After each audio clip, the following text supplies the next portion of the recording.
कलयुग में श्री राम के साक्षात दर्शन, अमेजिंग स्टोरीज। साधना ज्ञान के चैनल पे आपका स्वागत है। आज हम बात करेंगे कि क्या एएजे भी श्री राम अपने भक्तों पे कृपा करते हैं।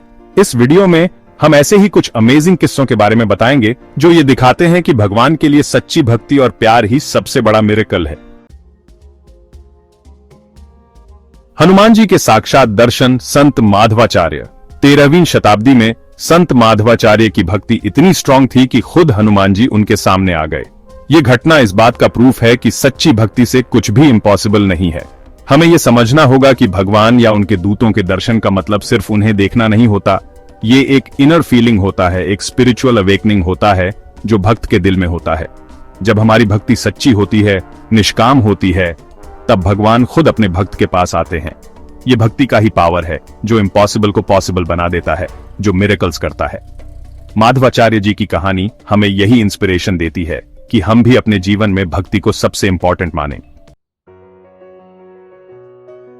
भक्त और भगवान। भद्राचलम रामदास की कहानी। यह कहानी भक्ति, समर्पण और भगवान की कृपा की अद्भुत मिसाल है। 17वीं शताब्दी में साउथ इंडिया में भद्राचलम रामदास नाम के एक बहुत बड़े राम भक्त थे। उनका असली नाम कंचेरला गोपन्ना था, लेकिन उनकी भक्ति के कारण लोग उन्हें रामदास के नाम से जानने लगे। उनकी भक्ति की कहानी अमेजिंग और इंस्पायरिंग है। उन्होंने अपनी पूरी जिंदगी भगवान राम की सेवा में समर्पित कर दी।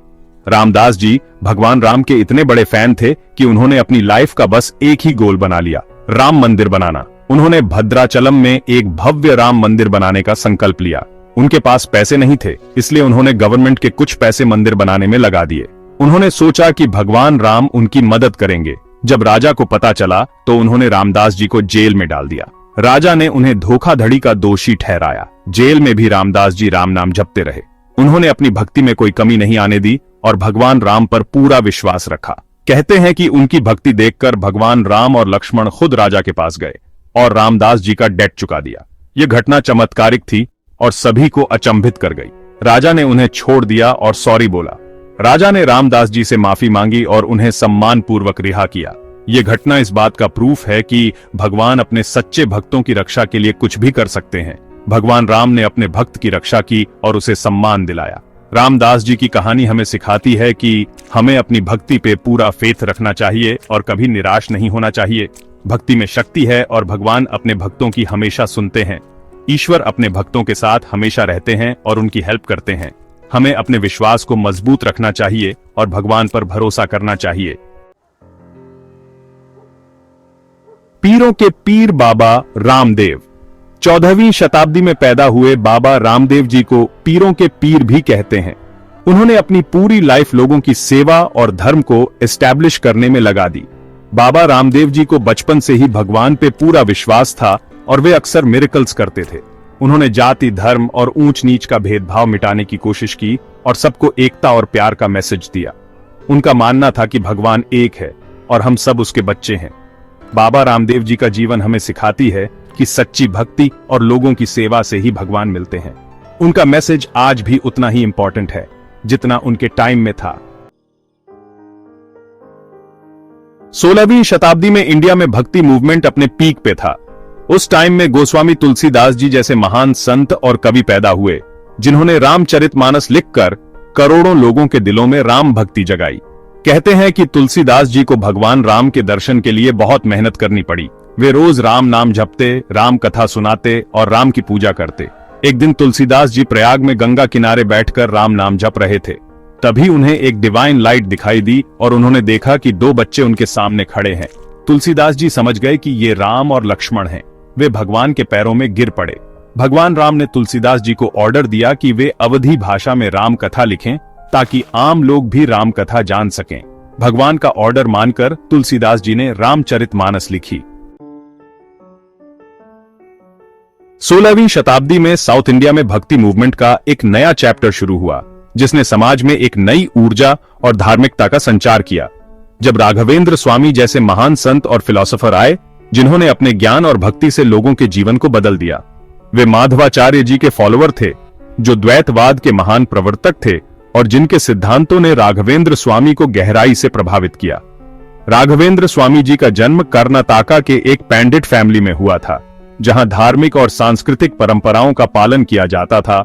बचपन से ही वे बहुत इंटेलिजेंट और नॉलेज के भूखे थे और हमेशा कुछ नया सीखने की चाहत रखते थे।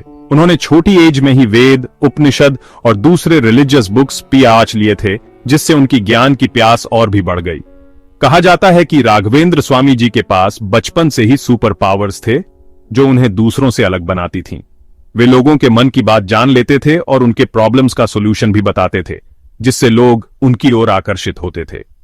राघवेंद्र स्वामी जी ने अपनी पूरी लाइफ लोगों की सेवा और धर्म का प्रचार करने में बिता दी और उनके उपदेशों ने अनगिनत लोगों को प्रेरित किया।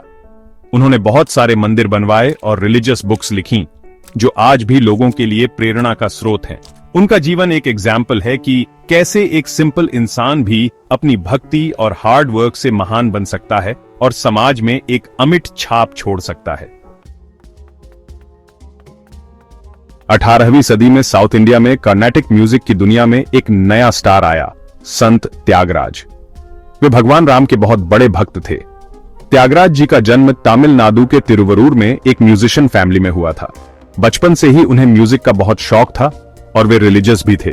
एक दिन त्यागराज जी को भगवान राम की मूर्ति मिली। इसके बाद तो त्यागराज जी की भक्ति और भी स्ट्रांग हो गई। वे रोज भगवान राम की मूर्ति की पूजा करते और घंटों उनके भजन गाते। त्यागराज जी का मानना था कि म्यूजिक भगवान तक पहुंचने का सबसे इजी रास्ता है। उन्होंने अपने सॉन्ग्स के थ्रू लोगों को भक्ति का रास्ता दिखाया। उनका जीवन हमें सिखाता है कि सच्ची भक्ति और निष्काम प्यार से ही भगवान मिलते हैं।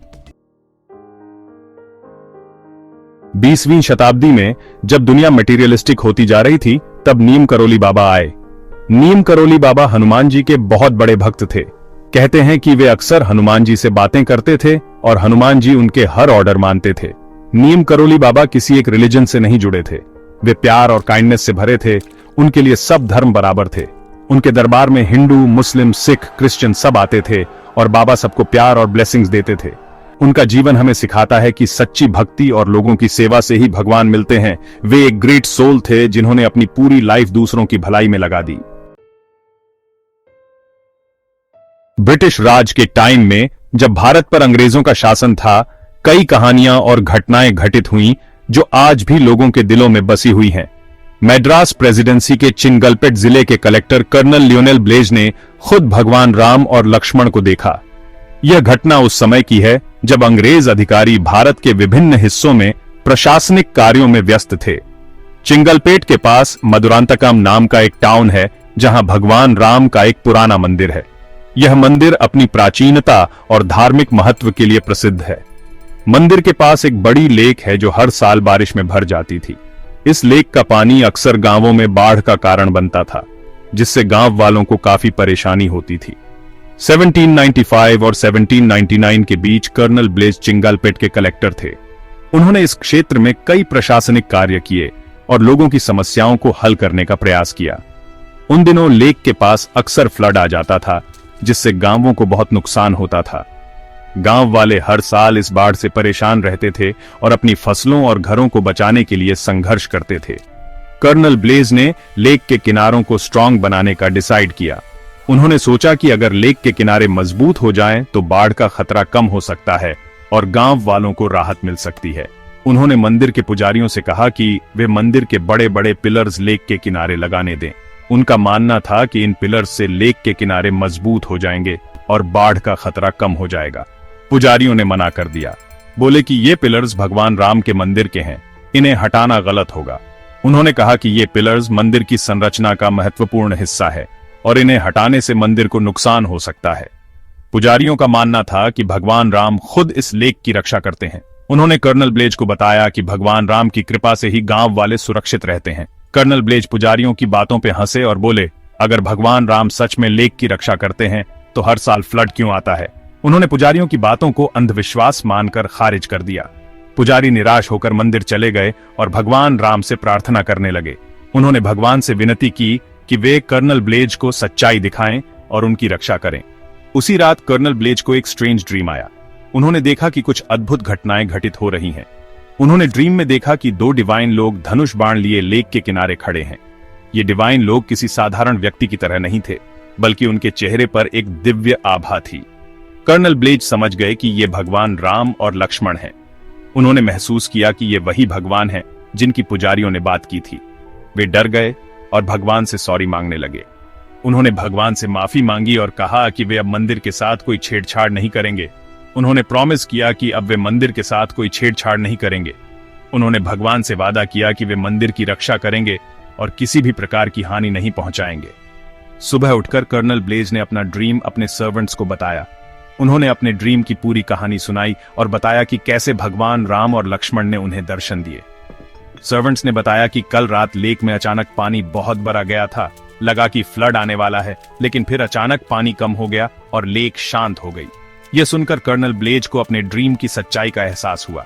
कर्नल ब्लेज समझ गए कि यह भगवान राम का मिरेकल है। उन्होंने महसूस किया कि भगवान राम ने उनकी प्रार्थना सुनी और लेक की रक्षा की। वे तुरंत मंदिर गए और पुजारियों से सॉरी मांगी। उन्होंने पुजारियों से माफी मांगी और कहा कि वे अब मंदिर की रक्षा करेंगे। उन्होंने मंदिर के लिए पैसे भी डोनेट किए और भगवान राम को प्रणाम करके चले गए। उन्होंने मंदिर की सेवा करने का वादा किया और भगवान राम की कृपा के लिए धन्यवाद दिया। यह घटना इस बात का प्रूफ है कि भगवान अपने भक्तों की रक्षा के लिए हमेशा तैयार रहते हैं। भगवान राम की कृपा से ही गांव वाले सुरक्षित रहे और कर्नल ब्लेज को भी सच्चाई का एहसास हुआ। ये कहानियां तो बस कुछ एग्जाम्पल्स हैं भक्ति की दुनिया के। ये हमें याद दिलाती हैं कि भगवान कहीं दूर नहीं बल्कि हमारे अंदर और हमारे आसपास ही हैं। जरूरत है तो बस सच्चे दिल से उन्हें याद करने की, उनके प्रति समर्पित हो जाने की। असली हैप्पीनेस और पीस तो भगवान से जुड़ने में ही है। भक्ति वो इजी रास्ता है जो हमें भगवान से जोड़ता है। तो आइए हम भी अपने जीवन में भक्ति को जगह दें और एक्सपीरियंस करें उस डिवाइन पावर की जो हमारे अंदर और हमारे चारों ओर है।